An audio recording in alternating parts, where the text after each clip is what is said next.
Hi everyone, welcome back for another video for heat and mass transfer. And today we're going to be looking at a very specific example of some sort of gas being absorbed within a liquid. And we're trying to derive an expression for how this flux of the gas is going to go into the liquid when it has a couple different conditions.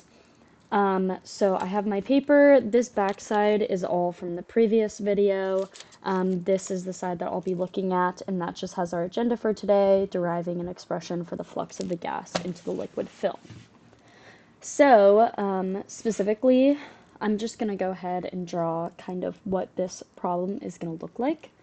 So we're just going to have some sort of boundary layer here, which is going to be the interface between the gas or vapor and the liquid film. So the liquid film is going to have some sort of thickness dedicated as delta. So this is just what I have right now, pretty general. We just have this gas phase over here and then this liquid film phase with a thickness delta. This is also going to be a steady state problem. And we're going to assume this is a dilute solution such that it follows Fick's law for diffusion. And then we have a couple of conditions here. So we know that past this film thickness, so I'm going to label gas as being component A, and then automatically liquid will be component B. So past this film thickness of liquid B, there's going to be 0A present. So this gas is going to be diffusing into the liquid, so there's going to be some sort of mixture in that film area, but past the film, there's going to be 0 concentration of A. So I've just written on the side, steady state, it's going to follow Fick's law, and then the concentration past the film thickness of A is 0. And then at this interface here, we're going to denote this as position 0 starting at Z. I'll say Z equals 0 here, which is also where the interface is at. So I'll just write interface below here. And then at the very end, Z equals delta, naturally, because the length is delta total. And then at this interface here, we're going to have some sort of denoted concentration of A at the interface. So that's just what we're going to call it. There is some sort of concentration at this interface here of A. And then I've just put some bounds here. This is the interface between the gas and the liquid. And then I'm trying to think if there's any other starting conditions that we had. I think that should be good for right now. So like I said, this is going to be a steady state problem, and it's going to follow Fick's law. Oh, there is one more thing. So as this gas is being diffused into the liquid film, it's actually going to be consumed by a first order rate. So with a first order, we know that negative R equals the first order reaction constant times our concentration. And so this first order reaction rate and then concentration. So we know that this gas, as it goes into the film thickness, is going to be consumed by some sort of reaction rate here, first order reaction rate times the concentration. And that's how we get the rate at which this gas is going to be consumed within the liquid. So that is also something else very good to know. So we can recall Fick's law here.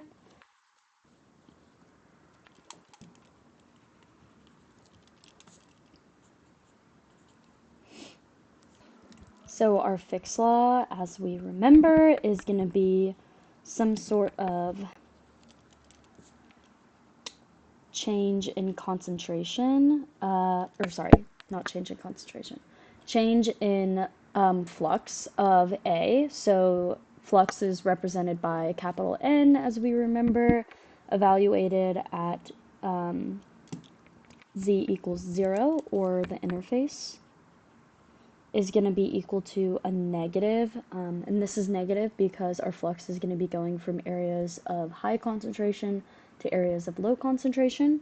So mass coefficient, so the mass diffusion coefficient, capital D, of AB, or gas into the liquid, times the change in concentration of A over change in position.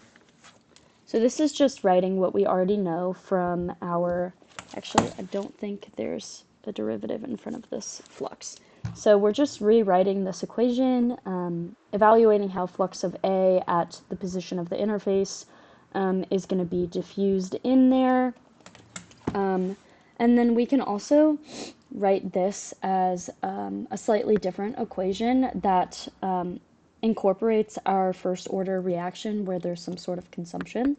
So we can say that the change in concentration of A as time changes, so dCA, so change in concentration, over dt, change in time, is also going to be equal to some sort of change, a negative, because once again the flux is going to go from areas of high concentration to low concentration. So that's going to be equal to a negative change in flux over change in position, plus our R, which was our reaction, which encompasses that reaction rate, how it's being consumed in the first order. So this is another equation that we can write to show how change in change in time, and how that concentration is going to change throughout this due to some sort of flux, depending on the position that we are here, plus this reaction consumption rate to show what the concentration actually is over time.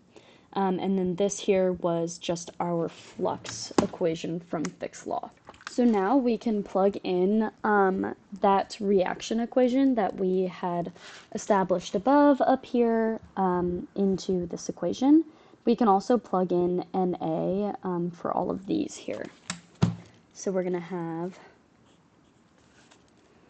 dCA over dt equals negative d over dz times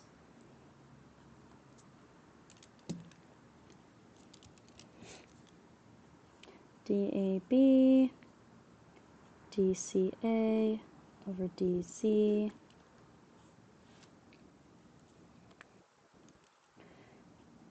minus kc.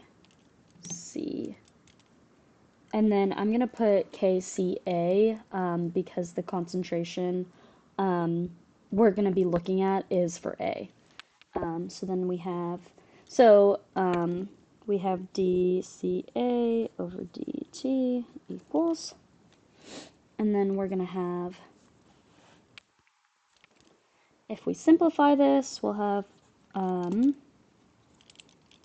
it's negative in here, we'll have d squared Ca over dz squared minus kCa over dAB. All right, so when we plug in the Na equation that we have up there, and we plug in for R, this equation, we simplify it to get this, and then when we look at this, we can see that we defined earlier that this is a steady state problem. Sorry if it's hard to see. We defined that it was a steady state problem. So we know that with steady state, it means that nothing is changing with respect to time. So this side of the equation will go to 0. So we'll have 0 equals negative d squared concentration of A dz squared minus kCa over dAb. Okay, so I actually messed up one of the signs, so here I forgot to factor in this negative here, so this is actually a positive second derivative. So now we can rearrange this to be the second derivative of the concentration of A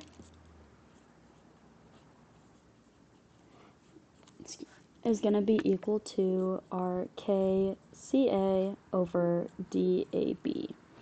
And so our goal here is to get this in a more simplified version so that we can kind of recognize that this equation is actually a differential equation. So if we continue to simplify this down a little bit until it looks familiar to a differential equation that we've probably seen before, then we can simplify that differential equation into a form that we recognize. So that probably sounded like a lot, but our next step is to have, we're going to set the fraction k, which is that reaction, first order reaction rate, over our mass diffusion coefficient, dAb. We're going to set some constant m equal to the square root of that. So this step is just to get this in a more simplified form. So if we set m equal to the square root of k over dB, and then plug this in here, we get the second derivative of the concentration of A equals m squared times the concentration of A. So all I did was plug in m for k over dAb, and then you had to square that in order to get that in the right form. And now this should look familiar to you. This is what I was referencing when I said that this is a differential equation. So if we remember from diffie-q, this Ca is going to have to equal,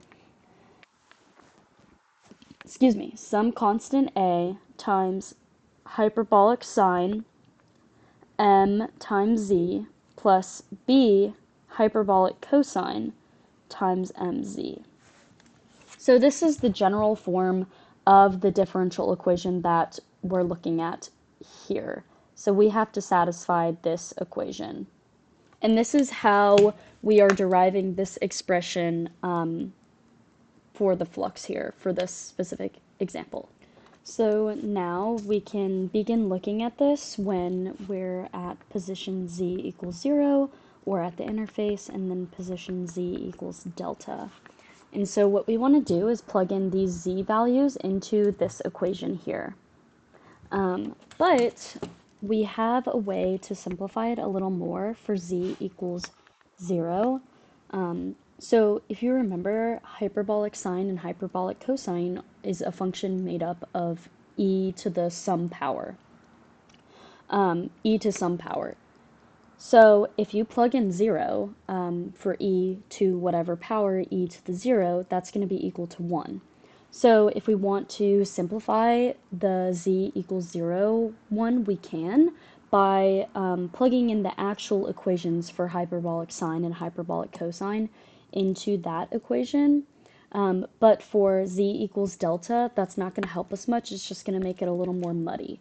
So we can actually just plug in the z equals delta into the form that we have here, where we just call it hyperbolic sine and hyperbolic cosine, instead of plugging it into the e equation.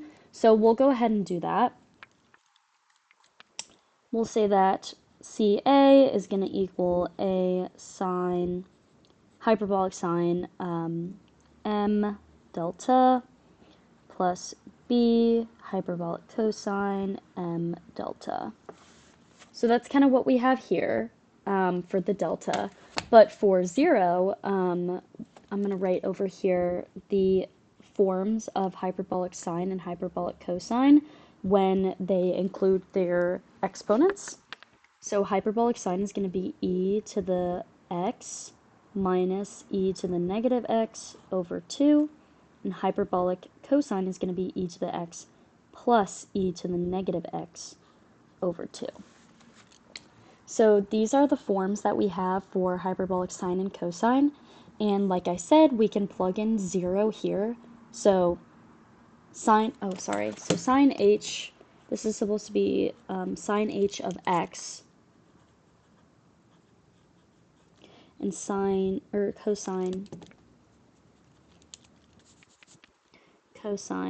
h of x is going to be equal to these equations. So when we plug in this equation for this here, we'll raise it e to the mz instead of to the x, because that's what we have here. And then if you plug in 0 for z, you're going to get e to the 0, which is that how we can simplify it into 1 instead. So we have CA is going to equal, this is at z equals 0. We have a times our big expression e to the x, but this time it's going to be e to the mz, and we're going to plug in 0 for z. So it's going to be e to the 0 minus e to the negative 0, which is still just 0, over 2, plus b, e to the 0 again, because we still have 0, plus e to the negative 0, which is still 0, over 2. And then this will simplify, e to the 0 minus e to the 0, that will be equal to 0. And then we have b, which is multiplied by e to the 0 plus e to the 0 over 2. So that's 1 plus 1 divided by 2, that's going to be 1. So we can see that the concentration of A when z equals 0 is going to be equal to B. So that's how we solved for that. Hopefully that makes sense. So then we can actually solve or plug in for B here that it's equal to the concentration of A at the interface, so which is where z equals 0. So I'm just going to put a little comma I here so that we know that that means the concentration of A at the interface. So this will equal A sine h m delta plus concentration of A at the interface times cosine h m delta. So that's a more simplified version that we have now. And now we want to solve for A, because we want to see what we can plug in for A instead, because we don't want A and B to be stuck in there because we don't have some way of defining them. We have an extra unknown if we leave them undefined. So we're going to solve for A now. And A is going to equal, so you got to subtract the minus CA at the interface, cosine, hyperbolic cosine, m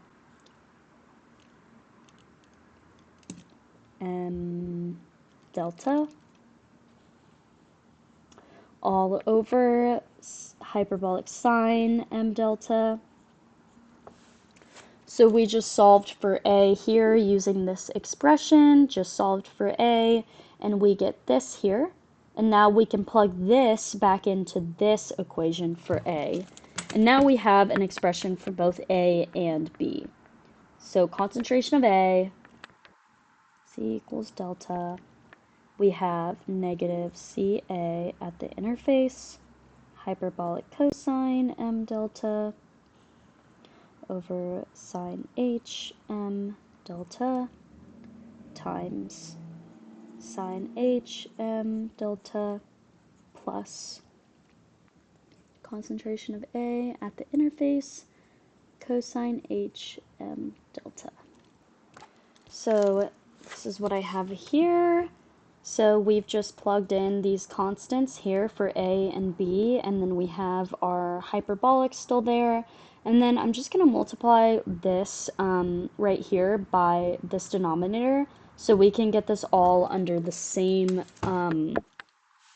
fraction. I'm going to go ahead and flip to the next page. So we're going to have concentration of A equals negative concentration of A at the interface